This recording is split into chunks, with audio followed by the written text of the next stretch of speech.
अस्सलाम वालेकुम बच्चों, कैसे हैं आप सब लोग।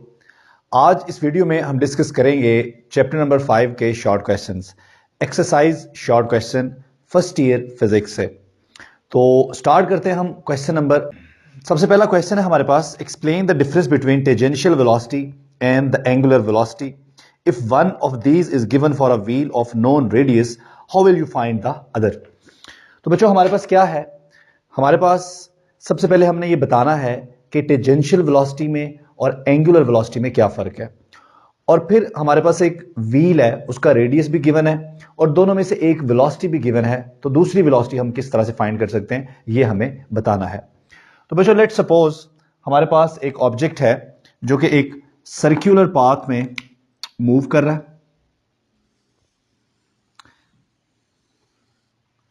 हमारे पास एक ऑब्जेक्ट है जो कि एक सर्कुलर पाथ में मूव कर रहा है और ये सर्कल का सेंटर है। बच्चों इसकी वेलोसिटी जो टेंजेंट टू सर्कल डायरेक्शन में है, इसको हम कहते हैं टेंजेंशियल वेलोसिटी। ये वेलोसिटी बिल्कुल ऐसे है जैसे ट्रांसलेशनल वेलोसिटी होती है या लीनियर वेलोसिटी होती है। और अगर इसके मोशन को हम देखें with respect to the centre of the circle, यानी कि इसके मोशन को सर्कल के सेंटर के रेफरेंस से देखा जाएगा, तो इसका मोशन होगा एंगुलर।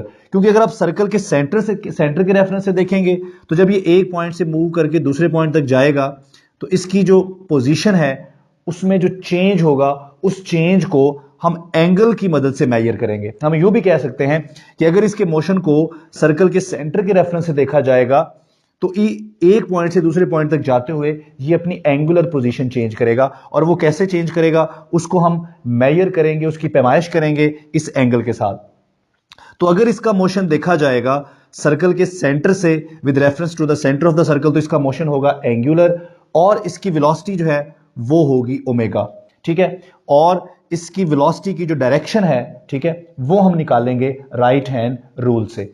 तो इस जो एंगुलर वेलोसिटी होती है उसकी डायरेक्शन हमेशा एक्सिस ऑफ रोटेशन की डायरेक्शन में होती है। यानी कि आप राइट हैंड रूल यूज कर सकते हैं, जिस डायरेक्शन में हमारा ऑब्जेक्ट रोटेट कर रहा है उस डायरेक्शन में फिंगर्स को कर्ल करें और थंब को आप बिल्कुल स्ट्रेट कर लें, तो थंब आपको बताएगा डायरेक्शन ऑफ एंगुलर वेलोसिटी, या यही थंब जो है वो एक्सिस ऑफ रोटेशन की डायरेक्शन में भी है।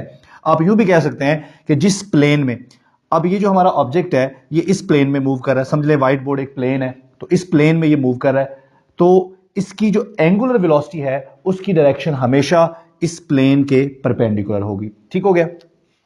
तो ये तो हो गया difference between tangential velocity and angular velocity. बच्चों अब फर्ज कर ले कि ये एक व्हील है और इसका जो रेडियस है वो r है।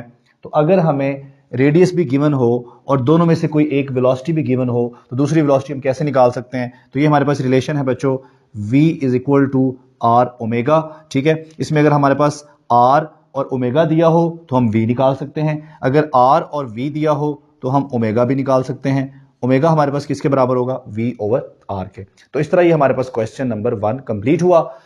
आई होप आपको समझ आ रहा होगा, लेकिन अगर आपको नहीं भी समझ आ रहा, कोई फिर भी प्रॉब्लम आती है आपके माइंड में, कोई बात नहीं समझ आती, तो आप जरूर कमेंट करके पूछा करें। अभी मैं करते हैं next question, question number 2। Explain what is meant by centripetal force and why it must be furnished to an object if the object is follow a circular path. ठीक है बच्चों, सेंट्रीपिटल फोर्स क्या है और अगर किसी ऑब्जेक्ट ने circular path में मूव करना है तो हमें सेंट्रीपिटल फोर्स की जरूरत क्यों पेश आएगी। ठीक है बच्चों, सेंट्रीपिटल फोर्स एक ऐसी फोर्स है, लेट्स सपोज कि ये हमारे पास एक ऑब्जेक्ट है जो कि एक स्ट्रेट लाइन में मूव कर रहा है। अगर हम इस पर सेंट्रीपिटल फोर्स अप्लाई करेंगे, सेंट्रीपिटल फोर्स की खूबी ये है कि ये डायरेक्शन ऑफ मोशन के परपेंडिकुलर होती है। अगर हम इसकी डायरेक्शन ऑफ मोशन के परपेंडिकुलर ये फोर्स लगाएं तो सेंट्रीपिटल फोर्स क्या करती है, centripetal force direction of motion को चेंज कर देती है। बच्चों जो आर्म फोर्स होती है वो किसी भी ऑब्जेक्ट की स्पीड को कम या ज्यादा कर सकती है, लेकिन सेंट्रीपिटल फोर्स स्पीड के मैग्नीट्यूड, वेलोसिटी के मैग्नीट्यूड को या स्पीड के मैग्नीट्यूड को चेंज नहीं करती। ये क्या करती है, ये सिर्फ डायरेक्शन को चेंज करती है, उसको बेंड कर देती है, उसके पाथ को बेंड कर देती है। अगर आप कॉन्टिन्यूसली मुसलसल किसी ऑब्जेक्ट पर सेंट्रीपिटल फोर्स अप्लाई करेंगे या मुसलसल एक ऐसी फोर्स लगाएंगे जो उसकी डायरेक्शन ऑफ मोशन के परपेंडिकुलर हो, तो उस ऑब्जेक्ट का जो पाथ है वो एक सर्कल में कन्वर्ट हो जाएगा। ठीक है, और किसी भी ऑब्जेक्ट को सर्कल में मूव करने के लिए सेंटीपिटल फोर्स की जरूर होती है, क्योंकि सेंटीपिटल फोर्स की जो डायरेक्शन होती है ये हमेशा सर्कल के सेंटर की तरफ होती है, ठीक है। और यही वो फोर्स है जो किसी ऑब्जेक्ट को टेंड करती है, ठीक है, उसको मजबूर करती है कि वो सर्कुलर पाथ में मूव करे, इसलिए इसका अप्लाई करना जरूरी है, ठीक है बच्चों। तो ये हमारे पास हो गया क्वेश्चन नंबर 2। अब हम डिस्कस करेंगे क्वेश्चन नंबर 3। क्वेश्चन नंबर 3 है हमारे पास, what is meant by moment of inertia, explain its significance. बच्चों मोमेंट ऑफ इनर्शिया क्या होता है और उसका सिग्निफिकेंस क्या है। क्वेश्चन है हमारे पास 3। बच्चों जिस तरह लीनियर मोशन में हमारे पास इनर्शिया होता है, इनर्शिया क्या होता है? इनर्शिया किसी भी ऑब्जेक्ट की वो प्रॉपर्टी होती है जिसकी वजह से वो अपनी स्टेट में आने वाली तब्दीली के खिलाफ मुजाहमत करता है। या आप यूं कह सकते हैं, इनर्शिया को आप यूं भी डिफाइन कर सकते हैं, किसी ऑब्जेक्ट को मूव करवाना या किसी मूव करते हुए ऑब्जेक्ट को रोकना कितना आसान है या कितना मुश्किल है, इसे हम कहते हैं इनर्शिया। और सिंपल इनर्शिया जो होता है वो हम मेजर करते हैं विद मैस, यानी कि आप कह सकते हैं कि किसी भी ऑब्जेक्ट का जो मैस होता है वो मेजरमेंट ऑफ इनर्शिया होता है। किसी भी ऑब्जेक्ट का अगर हमें इनर्शिया फाइंड करना हो तो हम उसके मैस से उसका इनर्शिया फाइंड करते हैं, उसका मैस ही हमें इनर्शिया बताता है।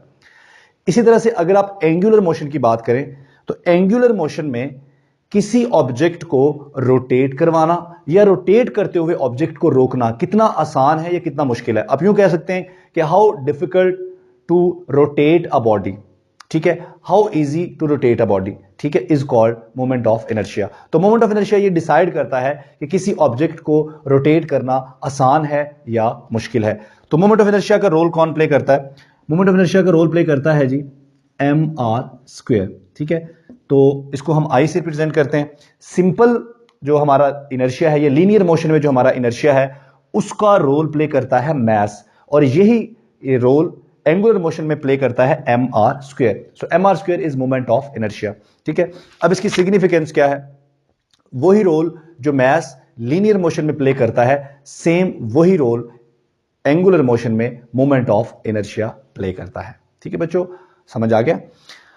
अब नेक्स्ट क्वेश्चन है हमारे पास, question number 4, what is meant by angular momentum, explain the law of conservation of angular momentum. Angular momentum क्या है और law of conservation of angular momentum क्या है, ठीक है बच्चों। अभी हमारे पास है क्वेश्चन 4।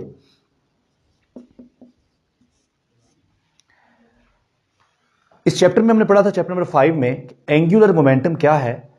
मूवमेंट, आप इसे कह सकते हैं मूवमेंट ऑफ लीनियर मोमेंटम, यानी कि जब कोई ऑब्जेक्ट एंगुलर मोशन में है तो उस वक्त उसका जो मोमेंटम है that is called angular momentum.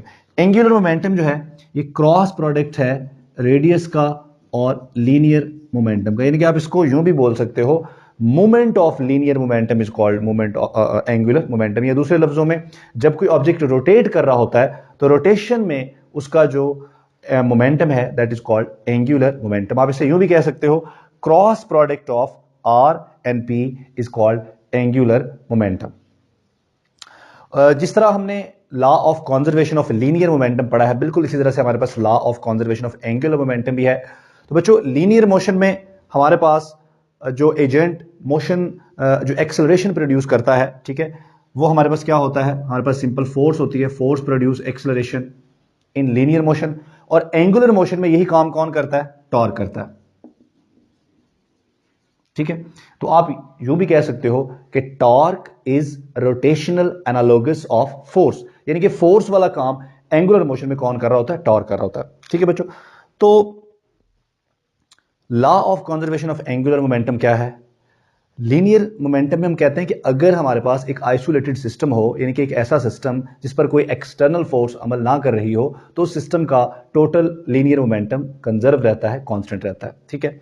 इसी तरह से एंगुलर मोमेंटम भी कंजर्व रहता है। अगर हमारे पास एक ऐसा सिस्टम हो जिस पर कोई एक्सटर्नल टॉर्क अप्लाई ना कर रहे हो हम, तो उस सिस्टम का जो टोटल एंगुलर मोमेंटम है वो क्या रहेगा? वो कांस्टेंट रहेगा। This is called law of conservation of angular momentum. इसके बाद बच्चों हमारे पास है क्वेश्चन नंबर 5। क्वेश्चन नंबर 5 में हमसे पूछा गया है, show that the orbital angular momentum LO is equal to mvr। हमें प्रूव करना है कि जो ऑर्बिटल एंगुलर मोमेंटम होता है that is LO is equal to mvr। बच्चों हम सपोज कर लेते हैं कि एक ऑब्जेक्ट है जो कि एक परफेक्ट सर्कल में मूव कर रहा है। एक ऑब्जेक्ट है जो एक परफेक्ट सर्कल में मूव कर रहा है, ठीक है बच्चों। ये उस सर्कल का सेंटर है और उस सर्कल का जो रेडियस है वो r है, जबकि पार्टिकल की जो वेलोसिटी है, जो टेंजेंशियल वेलोसिटी है, जिसकी direction tangent to the circle होती है, वो ये है, ठीक है। अब हमने पढ़ा है कि L is equal to R cross P। अगर हम इसका मैग्नीट्यूड लें तो L आ जाएगा R P sine of theta. बच्चों अब देखें, V की डायरेक्शन और P की डायरेक्शन, यानी कि वेलोसिटी की, टेंजेंशियल वेलोसिटी की डायरेक्शन और लीनियर मोमेंटम की डायरेक्शन ये सेम होती हैं।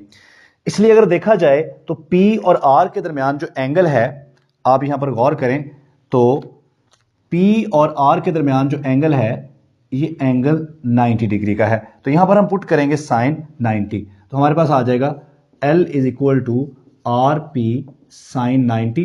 बच्चों साइन 90 क्या होता है? 1 होता है। तो हमारे पास आ जाएगा L is equal to R P sine 91 हो गया। और P किसके बराबर होता है? P लीनियर मोमेंटम है, P बराबर होता है mv के। तो हमारे पास आ जाएगा L is equal to R, तो वैसे ही आ जाएगा, और P की जगह हम पुट कर सकते हैं mv। तो आप इसको लिख सकते हैं mvr। इसको रीअरेंज कर दें तो हमारे पास आ गया LO is equal to mvr, और यही हमारे पास है ऑर्बिटल एंगुलर मोमेंटम। यही हमें प्रूव करना था।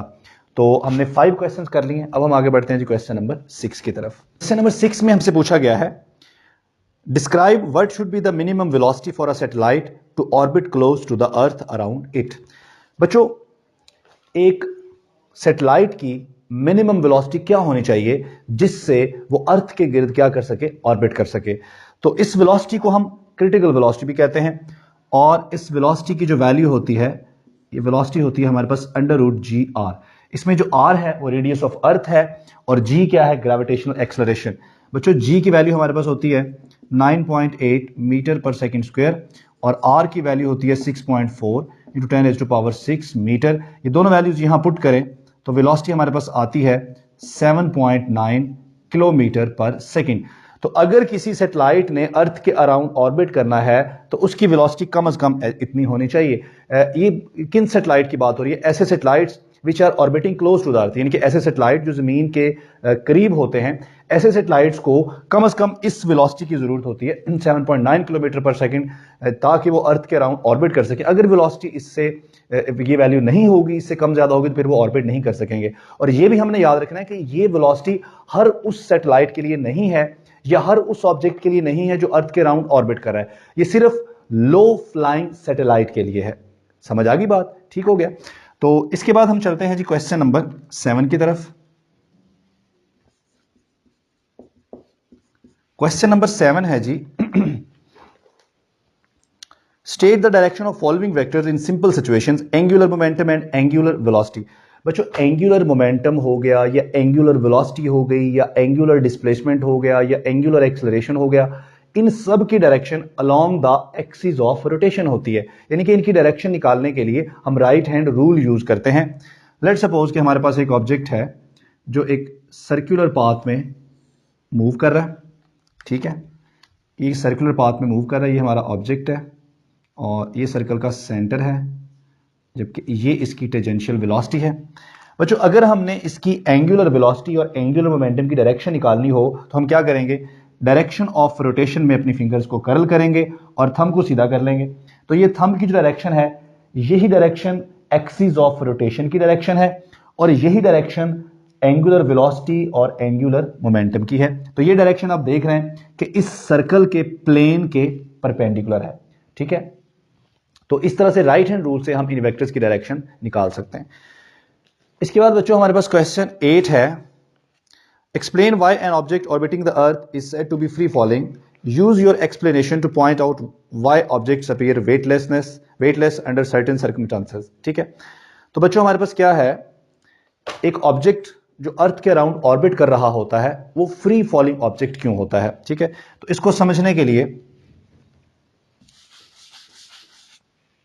सपोज कि ये हमारे पास अर्थ है, ठीक है जी, और अर्थ से हमने हॉरिजॉन्टल डायरेक्शन में किसी प्रोजेक्टाइल को थ्रो किया, किसी ऑब्जेक्ट को हमने थ्रो किया है हॉरिजॉन्टल डायरेक्शन में यूं करके। बच्चों हमने उसको इतनी ज्यादा वेलोसिटी से थ्रो किया है कि जब वो मूव कर रहा होता है अर्थ उसे अट्रैक्ट करेगी ऑब्वियसली अपनी तरफ। जब अर्थ उसे अट्रैक्ट करेगी तो ये दोबारा अर्थ की तरफ आने की कोशिश करेगा, लेकिन अर्थ की तरफ आते हुए इसका जो पाथ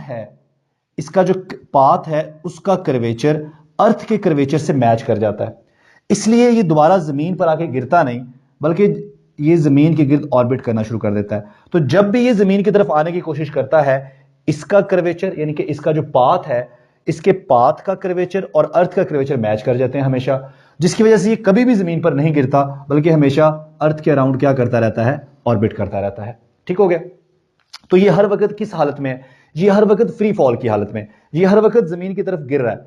लेकिन प्रॉब्लम क्या है कि जब भी वो जमीन की तरफ गिरता है, जमीन का कर्वेचर उसका कर्वेचर मैच कर जाते हैं और वो गिरने की बजाय रोटेट करना शुरू हो जाता है। ठीक है, लेकिन ये है किस हालत में? ये फ्री फॉल की हालत में।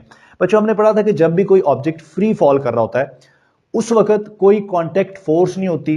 ठीक है, कोई ऐसी फोर्स नहीं होती जिसकी मदद से वो जमीन की ग्रेविटेशनल फोर्स को रिस्पॉन्स कर सके। ठीक है, हमने पढ़ा था कि अर्थ तमाम ऑब्जेक्ट्स को अपनी तरफ अट्रैक्ट करती है, जिसे हम कहते हैं रियल वेट।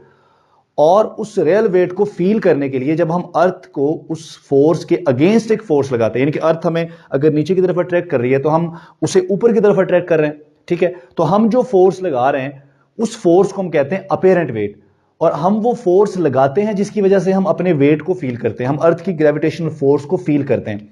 अगर आप अर्थ की ग्रेविटेशनल फोर्स के रिस्पॉन्स में कोई फोर्स नहीं लगाएंगे तो आप अर्थ की ग्रेविटी को फील नहीं करेंगे और आपका अपेरेंट वेट क्या हो जाएगा? जीरो हो जाएगा। इसे कहते हैं वेटलेसनेस। तो जब भी कोई ऑब्जेक्ट फ्री फॉल कर रहा होता है, फ्री फॉल करते हुए कोई ऐसी फोर्स नहीं होती, कोई कांटेक्ट फोर्स नहीं होती, कोई नॉर्मल फोर्स नहीं होती जिसकी मदद से हम अर्थ की ग्रेविटी को रिस्पॉन्स कर सकें। इसलिए फ्री फॉल की हालत में वेट क्या होता है? अपेरेंट वेट हमारा जीरो होता है, यानी कि अर्थ की फोर्स ऑफ ग्रेविटी तो मौजूद होती है लेकिन हम उसे फील नहीं कर रहे होते। ठीक है, तो यही वजह है कि कोई भी ऑब्जेक्ट जो फ्री फॉल कर रहा है, ठीक है, वो हर वक्त वेटलेसनेस है, यानी कि वो हर वक्त वेटलेस है या वेटलेसनेस की कंडीशन में है। ठीक हो गया बच्चों, आपको समझ आ गया कि वेटलेसनेस क्या है और फ्री फॉल सैटेलाइट किस तरह से कर रहे हैं।